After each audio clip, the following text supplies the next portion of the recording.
so much for coming, and I want to just emphasize the two folks to my right.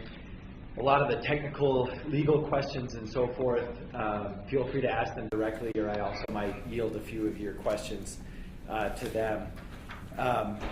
So, thank you guys so much for coming, and hopefully by now you've also seen a copy of the report and you can see the details in there. There is a lot of specifics about the various allegations and we believe violations of different laws in New Mexico and ordinances of the city of Albuquerque. And so those are clearly spelled out in there. What I'm going to do this morning is basically just kind of give you a 10-minute overview, and then I'm just here for your questions. So to start out with, of course, our Office of the State Auditor, we released today an independent report of the city of Albuquerque's procurement of the Taser international contract for lapel pins with the Albuquerque Police Department. This request initially came from two city councilors to us at the time. President Ken Sanchez and Councilor Clarissa Pena requested that the State Auditor's Office last year look into this, and this is the end result of that investigation. And as part of the investigation, we actually did work quite closely and quite cooperatively with Albuquerque's internal audit investigation unit. But I want to get that name correct. They did the OID, right? The Internal Audit Division and the Inspector General Division of the city. Those are two separate divisions, and I'm sure you may have questions for them and so forth. But we did work together with them and share information and so forth to make sure that we got sort of the right answer to the questions that the counselors were requested that we look into. So what we found is basically a breakdown of the Albuquerque Police Department's procurement process of Taser International and the likely violation of several components of the Governmental Conduct Act and the Code of Ethics City Ordinance and the Procurement City Ordinance. So specifically, in the former Chief Schultz's own words, we confirmed that this contract was essentially greased, and that was the term he used in emails to describe what he did with this contract. And this illustrates many problems that we believe are symptomatic in terms of a tone at the top at the police department and at the city that allowed these issues to transpire. And as a result, we had a revolving door situation, which violates numerous codes and laws, where we had a head of a police department under contract and receiving payments at the same time as he was employed by the city of Albuquerque and receiving our taxpayer money. We also have a situation where the procurement process, we believe, was clearly gamed, and that's well documented in our report. If you look at the timing of various emails, and you even look at sort of the boasting by the chief about how he was gaming that process, in his own words, we see rampant disregard for all those things that protect our taxpayer dollars with respect to procurement. So a couple of details that we shared in this report in terms of facts, just as an overview. The first one is, as I mentioned, we identified a clear overlap in the employment of Chief Schultz in terms of his work with Taser International and receiving taxpayer dollars from the city of Albuquerque. That's documented, and there was a clear overlap there. The second thing is the receiving of benefits, which is also a violation of numerous codes, of personal benefits and sort of gifts and junkets for the chief from Taser that include nightclub, all expenses paid trips, parties at nightclubs, things of this nature that he received, which seems to be very much connected to the same time when he was going through the procurement process to get these lapel pins for the Albuquerque Police Department. The other aspect here is the procurement process for the city. So there's obviously a personal situation with respect to the contract that the chief was under and his job at the city of Albuquerque and the Albuquerque Police Department. There's also some systematic problems we identified with the procurement code in Albuquerque. And there's various loopholes, including a term called other exemptions, that essentially provided a path for a lot of this to occur without proper comparison of products, testing of different products, and documentation and transparency of the standard contract process. So you can see in the report numerous ways that this situation and these loopholes were essentially manipulated. And what I'm referring to is the sort of flipping of the software, evidence.com, usage versus actual hardware for the cameras. I can go into this in detail if you want. But basically those two contracts were essentially flipped because the procurement loopholes for software is bigger than that for hardware. And there's documentation that basically just says that the city switched how they were going to purchase these cameras because of the ease of getting through the procurement code. So we have included several recommendations in the report that speak to changes that can be made to the procurement code. And we are also referring this matter for legal enforcement to the Attorney General's office for the relevant state statute, which is the Governmental Conduct Act, and also to the district attorney to prosecute the relevant ordinances, which include the Code of Conduct and the Procurement Code. And those offices now, of course, will be charged with making a sort of final legal determination through the courts or not, whether or not they prosecute what we believe are very clear violations. All right, lastly, I think what I'd like to just share with you is we have obviously a situation where, you know, as any elected official, and no one should be above the law, obviously. And I think in particular, we expect someone in the office of the Chief of Police at Albuquerque Police Department to follow the letter of the law and to actually be an example for New Mexicans of integrity. And in this documentation, in this report, we clearly found behavior to the contrary of that. And there was a clear attitude that essentially the team at the top is sort of above things like the procurement code and so forth. And that to us is particularly disconcerting and I think important to going forward make sure that this doesn't happen again, but also hold those folks accountable for betraying the public trust. Okay, I think with that, and I am happy to take whatever questions you have, of course. I know some folks would like to talk one-on-one, and I'll stay here as long as you want, so feel like there's no rush, at least on my end, if you want to do that. But I know that there's a lot of details in here, actually a lot of meat, and so want to be here for your questions, I think, with that. So, sure. Have you had a chance to talk to Ray Schultz about any of this? That's an excellent question. We reached out multiple times to him, and we were always referred to his legal team. And we did not receive answers from his legal team either. So, unfortunately, we were not able to hear his side of the story. And I want to acknowledge that. But it was at his or his counsel's choosing to not cooperate in any way with this investigation. When you talked about, you said that there were other officers who went on these trips and whatnot. Could they face possible legal trouble as well? Maybe arrest other yeah. officers? That's a very good question. I think that's one probably that's a little bit outside of the scope of our particular investigation, and so I do want to just check with Sarita on that one. I don't think we actually investigated any other individual's behavior. Yeah. So you're saying that the chief and his legal team did not cooperate, the former chief and his legal team? Yeah, I mean, they did not return phone calls or Who inquiries. is the chief's attorney? Yeah. Who is the chief's attorney? That one I'm also going to... Mr. Robles. Who? Luis Robles? Luis Robles. What city is it? They're Albuquerque based, I believe. Okay. Yeah. Auditor, what's the next step? Where does this audit go to next? Does it get referred to the Attorney General's office? Does it get referred to the law enforcement? What's the next step? So we are making a referral to the Attorney General's office for the relevant state statutes where we believe there's fairly substantial violations. And so that'll be in the Attorney General's office sort of to proceed forward in whichever kind of enforcement or accountability legal action that the Attorney General might take. And then for the city laws, or ordinances as they're called, those go to the district attorneys. That would go to Kerry Brandenburg's office for the same follow-up. So the bottom line is, are you saying, how much money do you think he made personal profit from his government position? That one, that's interesting. So the Taser contract was obviously $2 million. And his retirement package and so forth from the city is well documented. Now his contract with Taser, I'm once again going to see, I'm not sure if we were able to get that. Right, we were not able to get all the details of the payments that he received over the various consulting engagements that he appears to have had after the term of this investigation.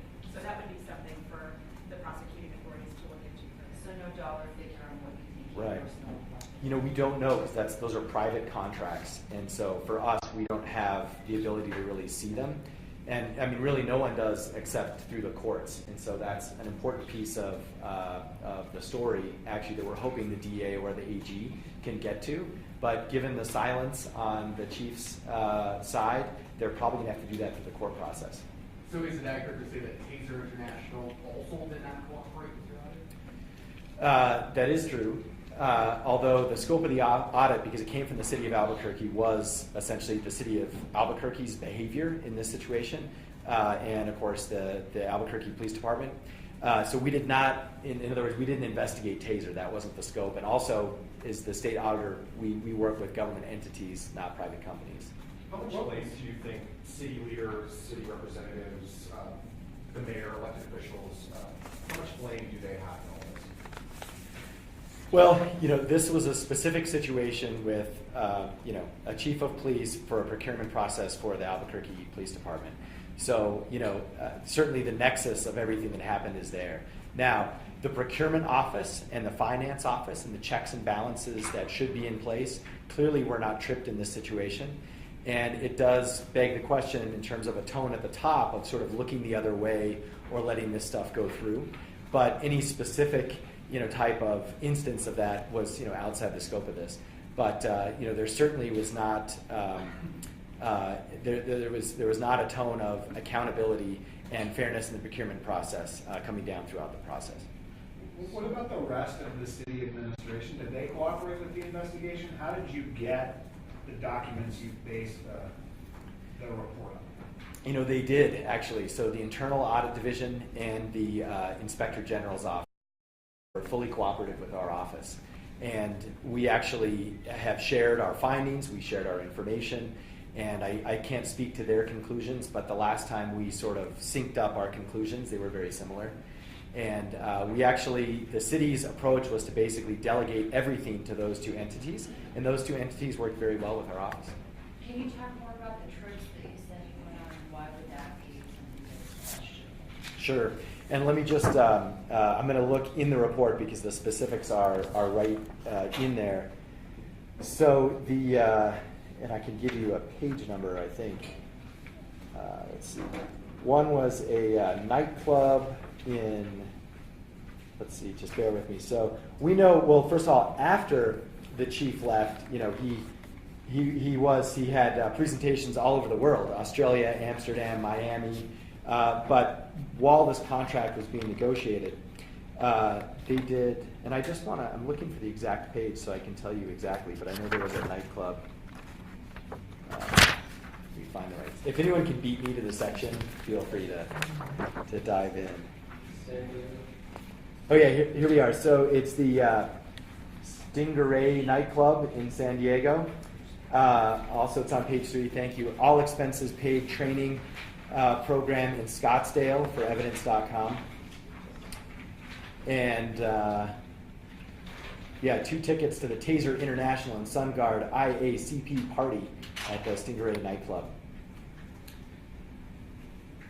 Yeah, and this interestingly, so I'm just looking on this particular page, so when this was going on, you had, this is against the backdrop of emails that state, how the chief is, in his words, quote, greasing the process and has significant amount of influence over city leaders. And those are his words. Why did this take a year? We published those emails a year ago. Yeah, which, by the way, was great work and actually helped a lot in our investigation. It took a year primarily because we wanted to give ample time for the chief to respond. That was the biggest issue, and we reached out, numerous times to do that and to give ample time for that sort of back and forth given his legal counsel. That was one reason. The second reason was because the downside of cooperating with the city and the strong cooperation that we did have is it did take longer, whether it was scheduling meetings or sharing documents and so forth. So those are the 2 reasons. When are you planning, or have you already referred it to law enforcement? And would it have, or did you consider asking the AG, the DA investigators, or prosecutors to jump in and run parallel investigations while you completed the audit, once you identified potential criminal violations? Sure. The official referral letters, I believe, are going out either right now or already went out this morning. So those referrals have been officially made, and those offices were contacted in advance, so they knew that sort of this official referral was coming. You'd have to ask those offices specifically if they have their own investigations going on.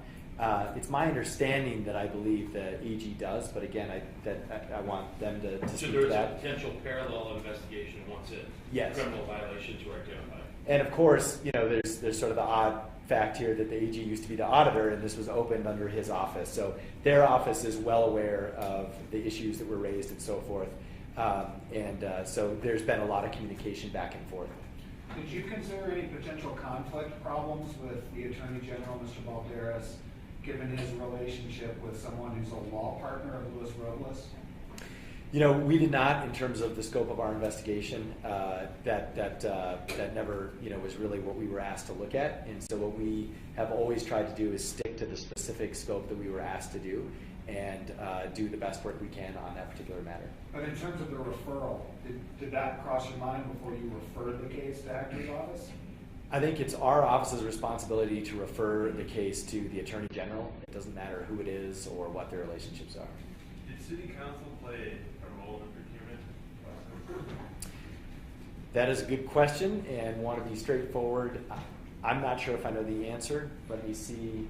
We did not have any documents indicating that the city council reviewed this procurement, partly because it was accomplished through using exemptions to the competitive bidding process in the procurement code. So when you say that City Council should have more of an active role, can you be more specific about that? Yeah, basically they need to tighten up the procurement code. And so on the last page of the report, we give some specific recommendations about getting rid of that vague language like other exemptions.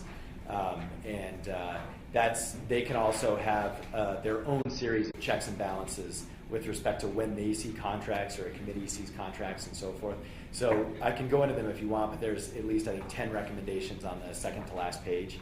And they're very sort of policy wonkish, but they're there because they would have probably, you never know for sure, but they would have gone a long way to hopefully preventing what happened in this situation. So just to clarify, you're saying that in your opinion, there's a violation of city ordinance and scope law? That's right. Now, because we have not heard the chief's side of the story, and obviously in the way our system works, court would actually have really the final say on that. But we believe these are very substantial violations, and certainly in our opinion, we believe they deserve prompt enforcement by law enforcement agencies. Tim, you said more than once there was a tone at the top. Could you elaborate? Because you also said checks and balances were not tripped in this case. Question is why? And what do you mean tone at the top? Well, it seems like the chief of police in this situation, of course, is an executive member of the city administration and so forth. And we don't know if it was because of the power of that position or because of some other reason, whether it was people not noticing or, who knows what the reasons could be. But we know that in general, these issues should never have taken place.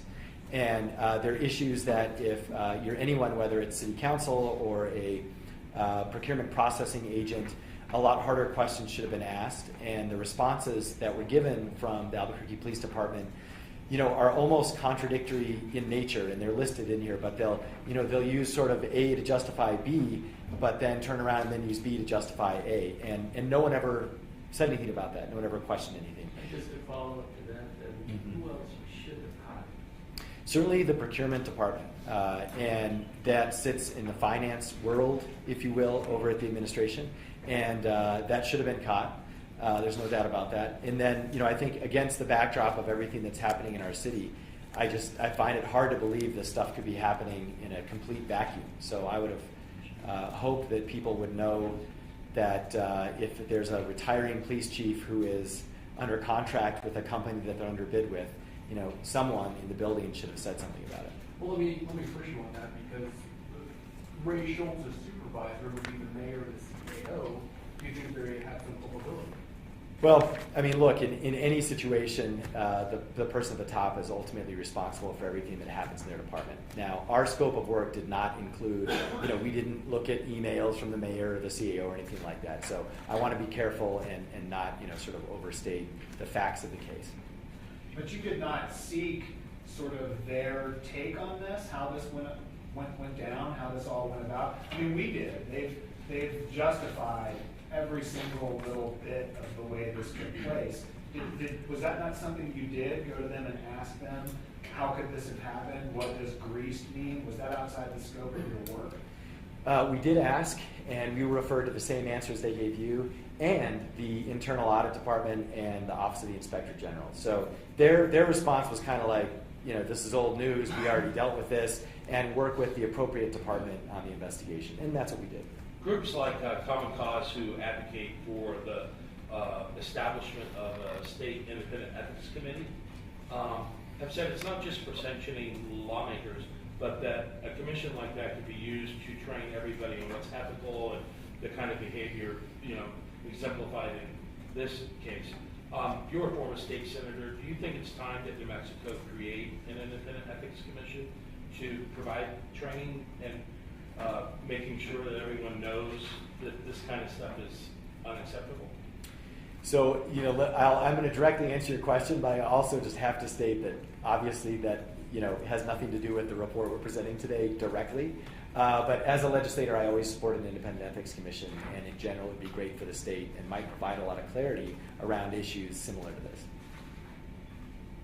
Did it cross your mind while you were doing this that this is actually a contract for body cameras, which are a huge part of the discussion on accountability and reform in American policing? And how did that inform the importance of the work you did?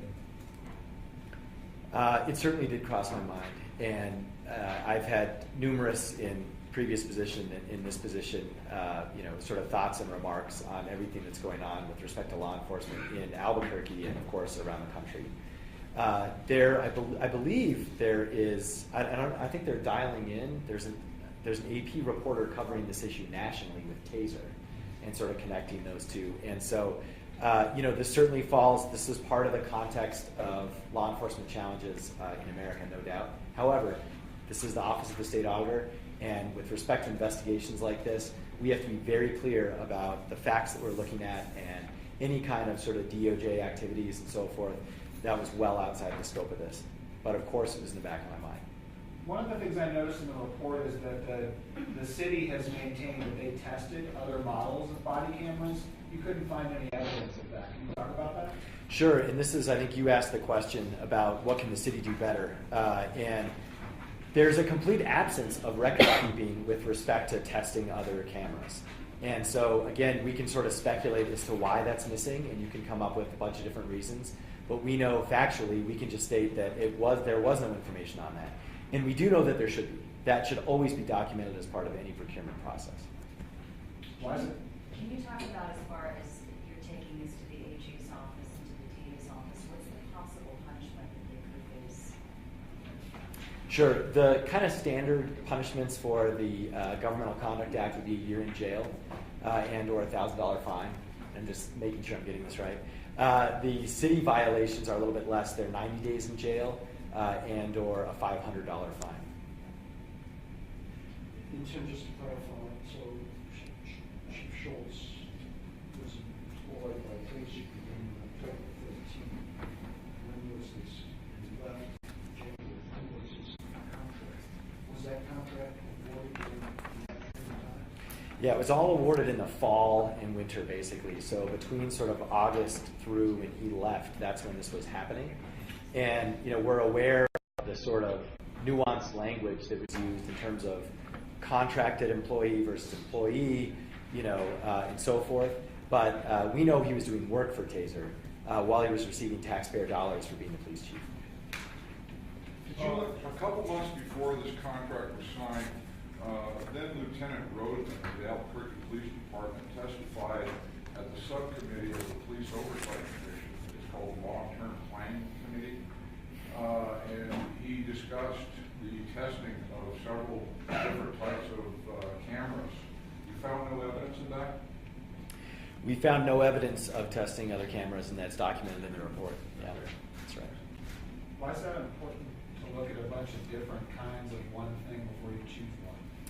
Well, you want to understand whether you're getting sort of the best value, and that could be based on price or on if they function. And obviously, the functioning of lapel cameras has been a big issue in all sorts of situations.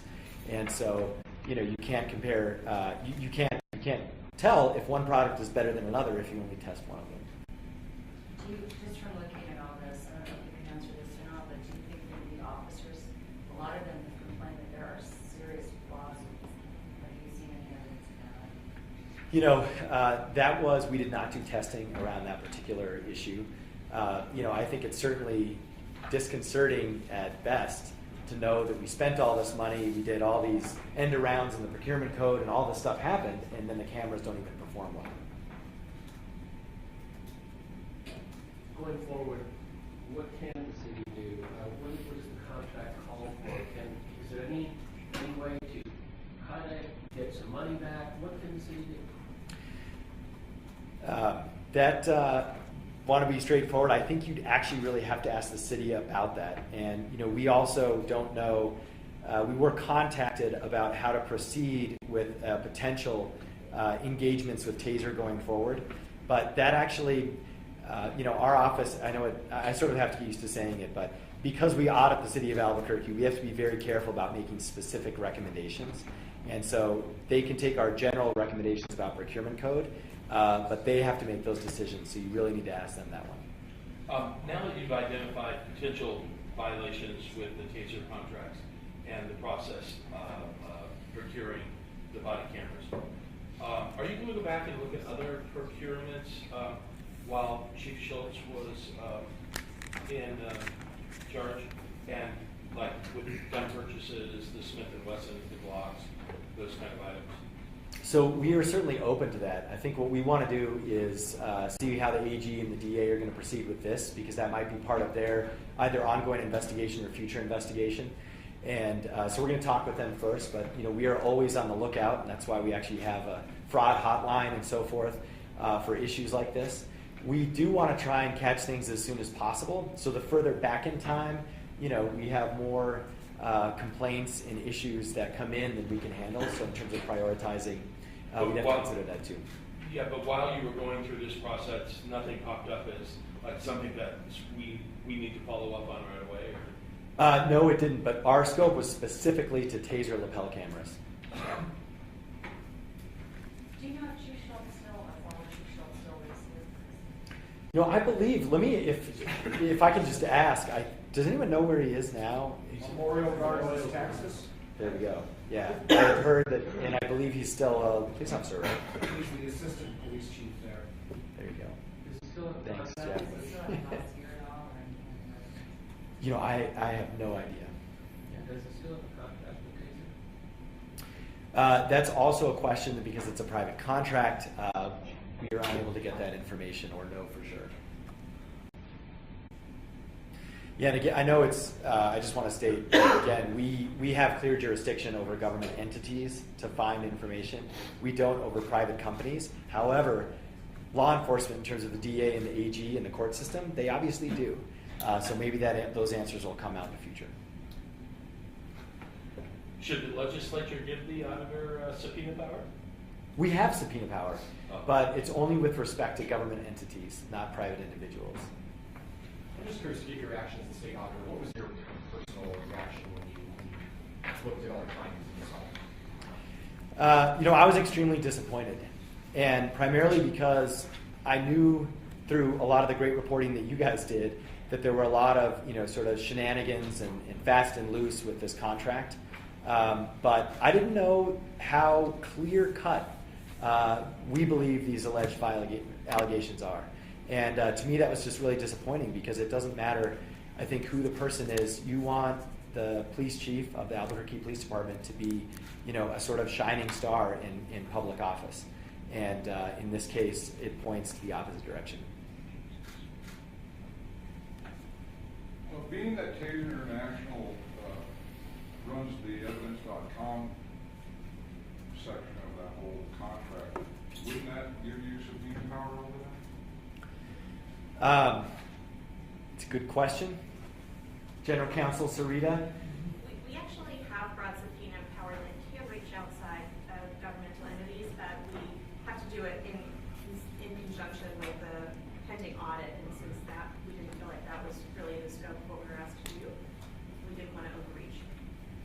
Yeah, and we are, from our office, the city has an annual audit process, and so one thing we are doing is considering what kind of testing we want to go into in their annual audit process around procurement code and things of this nature. Yes? Did you discover whether Chief Eden was continuing to contract with Taser in terms of what they're going to be procuring in the future? Since he's left. In his own words. No, Chief Eden, the new chief. Oh, Chief Eden. Chief Eden. It's my understanding the city is continuing to contract with Taser to procure the same body cameras, and I'm wondering if this could continue. And also, in terms of it was not beyond, it says related equipment, but did your audit look into Taser International insofar as providing taser shotguns and things other than cameras? Mm-hmm. So the first part of your question is, we do know that the Albuquerque Police Department under the new chief was considering further contracting with Taser. I do not know, that was outside of our scope, whether or not that's happening currently. And the second part of your question, can you say it again? In terms of, this is focused primarily on the lapel cameras, but I know that the contracts, some contracts also address the procurement of other equipment such as taser shotguns. So based on the request we got from the president of the city council and Councilor Pena, we stuck to specifically the lapel cam issue. Do you have any thoughts of referring this to the feds, DOJ, the U.S. Attorney's Office? We did consider that. However, in our investigation, we found violations of state law and of city ordinance. We did not find any federal violations, and so therefore we're not making a referral to a federal agency. And again, state law violations, that you believe you violated. The state law is the Governmental Conduct Act, and there are two city ordinances in question, the Code of Ethics and the Procurement Code. Speaking of Chief Eden, in the Jeremy Deere case, where he knew that the camera failed, but yet he misled the press and the citizens into believing that there could be something there, and that camera was sent back to Taser International, and this fiasco went on for, I don't know, a couple of months. Is there any recommendations on that, looking into that, to the AG? We, from our office's perspective, it's not coming out of this particular report, but even just timing-wise, I think that actually happened after we sort of initiated this investigation. And so we would have to open a separate investigation for that, and I think that's what we'll look to the AG and the DA and even City Council if that is something that they want to pursue. Or if we're presented with some strong evidence, we could obviously pursue that on our own. But I think it's important now, after we release this, to see where the AG and the DA are going to go with this and what's going to be in scope and out of scope, and then what other issues there are that we can look at. Tim, in your report here, you say that during the approval process for the March 2013 contract, one member of the TRC questioned the use of sole source procurement, but his concerns did not stop the process. So in all of this, you found just one guy or one woman who questioned this, or were there other folks? And what exactly happened? What was he or she told? So the first part of your question is, yes, that's all that we found. Now, obviously, we can't say that we saw 100% of every conversation or every email, but that's all that came out in our investigation. And in terms of the second part of your question, I'm not sure if we have info on that piece or not. So let's see. This person who was part of the technical review committee did say in an email that he or she, I can't remember, didn't believe that sole source was appropriate given that there were so many other vendors of onboard cameras, but that they felt that that was outside of the scope of what they were being asked to review under the TRC's domain. So let me ask you this, interesting. who in the city should have stopped this? There's multiple checks. So it could have been the TRC. It also could have been the folks in procurement at the APD. It also could have been the city finance department. And of course, at the end of the day, it could have been anyone above Chief Schultz, obviously, in the city. Shall I wrap this up now? Sure, and I can stick around after if folks want more specifics. So if you